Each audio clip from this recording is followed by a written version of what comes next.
Big Boss reality show season 7 house లోపలికి అడుగుపెట్టినప్పటి నుండి గౌతమ్ శుభశ్రీ పైన ఎంతో ఇంట్రెస్ట్ చూపిస్తున్న విషయం మనందరము చూస్తూ వస్తున్నాం.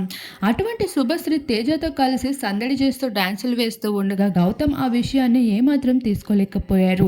గతంలో అమర్దీప్ సైతం శుభశ్రీతో ఫ్లర్ట్ చేస్తూ ఉండగా ఆ విషయాన్ని కూడా ఇష్టపడని గౌతమ్ ఇప్పుడు తేజతో కూడా డాన్స్ వేస్తూ ఉండగా, నీకు నాతో ఏమైనా ప్రాబ్లం ఉందా, నేను ఈ విధంగా ప్రవర్తించడం నీకేమైనా నచ్చడం లేదా, డిస్రెస్పెక్టివ్గా చేస్తున్నావు నాతో అంటూ గౌతమ్ అయితే శుభశ్రీ పైన కాస్త ఎమోషనల్ అవుతూ అలానే తనని అడుగుతూ ఉంటాడు.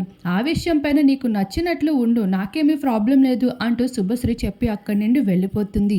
ఆ విషయం పైన గౌతమ్ అయితే చాలా ఎమోషనల్ అవుతూ శుభశ్రీతో అయితే చాలా ఎమోషనల్గా కూడా కనెక్ట్ అయినట్లు చూపిస్తూ వచ్చేసారు. శివాజీ దగ్గరికి వెళ్ళి శుభశ్రీ అయితే గౌతమ్ ఇలా నాతో ప్రవర్తిస్తున్నాడు, నేను డిస్రెస్పెక్టివ్గా బిహేవ్ చేస్తున్నానని అంటున్నాడు, ఇదేంటిది అంటూ శుభశ్రీ ఏమీ కానట్లు తనకే ఫీలింగ్స్ లేనట్లు మాట్లాడుతూ ఉంటుంది.